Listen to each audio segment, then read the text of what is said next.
স্বামী প্রবাসে আর স্ত্রীর নবজাতককে নিয়ে গেছে জিনে। লেজের ধারে মানুষ আর এই মুখের ধারে সাপ।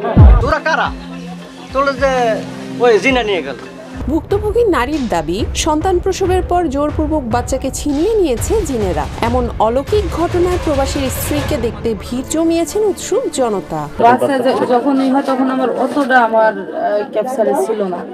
ও নিয়ে গেছে, আমাকে কইছে যে আমি নিয়ে গেলাম আর ওকে দিব না, আর তোর ক্ষতি হওয়ার কোনোদিন আমি ওটা করবো না। ভুক্তভোগী আজমিরা খাতুন জানায়, কয়েক বছর আগে তার বাড়িতে দুটি সাপের বাচ্চা খেলা করছিল। ছোট ভাইকে মারতে বলা হলে তিনি সাপের বাচ্চা দুটোকে মেরে ফেলেন। এ নিয়ে প্রায় স্বপ্নে দেখতেন জিনেরা তার বড় ক্ষতি করবে। আমি অনেক কিছু করছি, আমি বলছি তোরা কি চাই, বলে ওইটাই চাই, কারণ যেহেতু ওদের বাচ্চা মারছি।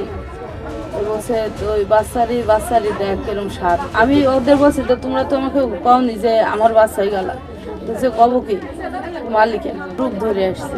আজমিরা খাতুনের অভিযোগ, বাচ্চা প্রসবের সময় হলে তিনি সিজার হওয়ার জন্য প্রস্তুতি নিচ্ছিলেন। এই সময় এক আত্মীয় রূপ নিয়ে জোরপূর্বক তার ঘরে প্রবেশ করেন এক জিন। এরপর 5 জন জিনের একটি দল এসে জোরপূর্বক ঘরের মধ্যে চেপে ধরে বাচ্চা বের করে নিয়ে উধাও হয়ে যায়। আমি গোসল করতে যাবো, ওই গামছা আনতে আইছি, আর এখানে আমার একটা মামা বলতে ছোট মামার মেয়ের রূপ ধরে এখানটায় আসছে, দরজা আটকে দেওয়ার পর আমার সাথে এখানটায় মানে বলছে তুই কোথায় যাইছি, তা বলছি আমি তো হসপিটালে যাবা নাকি? বলছে হসপিটালে তোকে আমি যাই, আমাকে এখানটায় চাপি দিয়েছে। এখানে চাপি ধরার পর ওরা 5 জন হয়ে গেছে।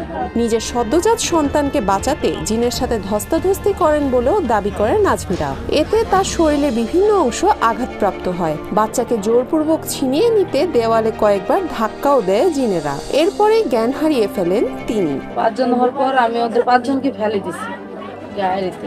তারপরে ওরা ওইখানে হস্তে করার পর ওরা আমার এই সব সিরিয়াসিটি দিয়েছে। এখান থেকে আসার পর আমাকে এখানে বাড়ি মারছে দেওয়ালের সাথে। যখন বাড়ি মারে তখন আমি এখানে পড়ে গেছি। তারপরেও আমি ছিটকে নিয়ে খসানি দিন আমি তাও ওদের ওই ইতে গেছি, তখন আমার এই পাটা এই গলা ওরা যে বাচ্চায় টাইনে সবই করছে। আমি ওইখান থেকে আইসে আবার আমাকে এখানে সব গলা টলা সবাই আসতে দিয়েছে। এখানে ধরার পর আবার আমাকে একবারই মারছে।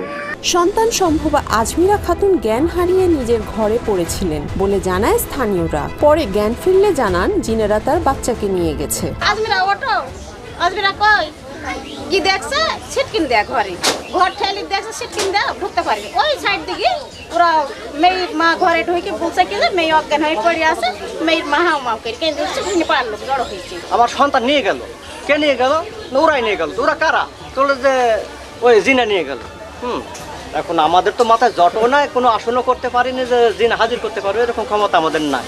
কিছু দুষ্ট প্রকৃতির জিন মানুষের ক্ষতি করে বলে জানায় শহরতলা জামে মসজিদের ইমাম গোলাম কিবরিয়া। তবে বাচ্চা নিয়ে যাওয়ার ঘটনা এটি প্রথম বলে জানান তিনি। জিন থেকে এইরকম সমস্যা হয় এটা সত্য, এবং জিন যেহেতু আছে, জিনদের মধ্যেও শয়তান আছে, মানুষের মধ্যে কিছু শয়তান আছে যারা উশৃঙ্খল হয়, মানুষকে মারে কাটে। জিনেরও এরকম আছে, এগুলো মানুষদেরকে অনেক ক্ষতি করে। এরকম আমি অনেক জায়গায় দেখেছি, কিন্তু এত বড় হয়নি, ছোটো দেখেছি, নিয়ে চলে যায়, 8 দিন 10 দিন বাইরে থাকে। কিন্তু আজকে দেখলাম অবাস্তব একটা, সেটা হলো পেটটা বাচ্চা নিয়ে গেছে। এটাও জিনদের দ্বারা সম্ভব এবং হতে পারে। ঘটনা জানাজানি হলে প্রাথমিকভাবে ভুক্তভোগী ও তার পরিবারের সাথে কথা বলেন গাংনী উপজেলা স্বাস্থ্য কমপ্লেক্সের আরএমও মাসুদুর রহমান। আজমিরা খাতুনের পেটে কোনো প্রকার বাচ্চা ছিল না বলে ধারণা করছেন তিনি। তবে হাসপাতালে পরীক্ষা নিরীক্ষা করার মাধ্যমে আসল ঘটনা জানা যাবে বলে জানান এই চিকিৎসক।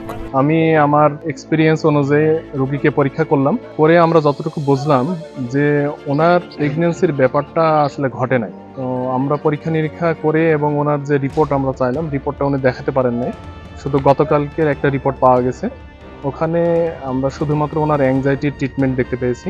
যতটুকু আমরা বুঝলাম যে ওনার প্রেগন্যান্সির ব্যাপারটা ঘটে নাই। তো ফার্দার আমরা ইভ্যালুয়েশনের জন্য আমরা রোগীটাকে এখন উপজেলা স্বাস্থ্য কমপ্লেক্সে নিয়ে যাচ্ছি।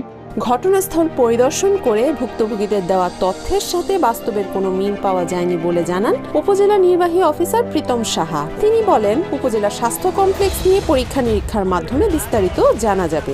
আপনাদের মাধ্যমে আমরা বিষয়টা প্রথম অবগত হই যে এখানে এই ধরনের একটি ভৌতিক ঘটনা ঘটেছে, যেটি আসলে এখান থেকে দাবি করা হয়েছে যে গর্ভবতী মহিলা তার বাচ্চা প্রসব হয়েছে এবং একটা জিনেটিক বাচ্চাটা নিয়ে গেছে। আসলে আমি আমাদের উপজেলার যে আবাসিক মেডিকেল অফিসার সহ আমরা বাস্তবতা আসলে দেখার জন্য এখানে এসেছি। আমরা পেশেন্টের সাথে কথা বলেছি, তার পরিবারের সদস্যবর্গ যারা আছেন তাদের সাথে কথা বলেছি। আমাদের যে মেডিকেল অফিসার যিনি আছেন তিনি আসলে বিষয়টি বিস্তারিত ক্লিনিক্যাল সাইডটা ব্যাখ্যা করলেন যে আসলে তার যে প্রেগনেন্সি এটার কোনো কনক্রিট কোনো কনক্লুসিভ এভিডেন্স কিন্তু আমরা পাইনি। এটাকে অনেকটা ফ্যান্টম প্রেগনেন্সি বলে, তো এই ধরনের কোনো বিষয় থাকতে পারে। আর যেহেতু যে বাচ্চা ভূমিষ্ঠ হয়ে সেই বাচ্চাটাকে কেউ নিয়ে গেছে দাবি করা হচ্ছে, ওই বাচ্চাটিকে আসলে দেখেছে এমন কাউকে আমরা এখানে কিন্তু পাইনি। অতএব আমরা একটি আরও চূড়ান্ত সিদ্ধান্তে উপনীত হওয়ার জন্য আমরা বলেছি আমাদের যে পেশেন্ট আছেন তার একটা আলট্রাসোনোগ্রাম সহ তার কিছু ফিজিক্যাল এক্সামিনেশনের মাধ্যমে এটিকে হয়তো আমরা চূড়ান্ত সিদ্ধান্ত নিতে পারবো। তবে আপনাদের মাধ্যমে আমরা এলাকার সাধারণ মানুষকে সহ সবাইকে আমরা এই মেসেজটা দিতে চাই যে আমরা কোনো ধরনের কোনো গুজব বা এই ধরনের কোনো ভৌতিক বিষয় নিয়ে যেন কেউ আমরা ঘাবড়ে না যাই। আসলে আমাদের বিজ্ঞানে এই ধরনের ভৌতিক কোনো বিষয়ের কোনো প্রমাণ কিন্তু আমরা পাইনি।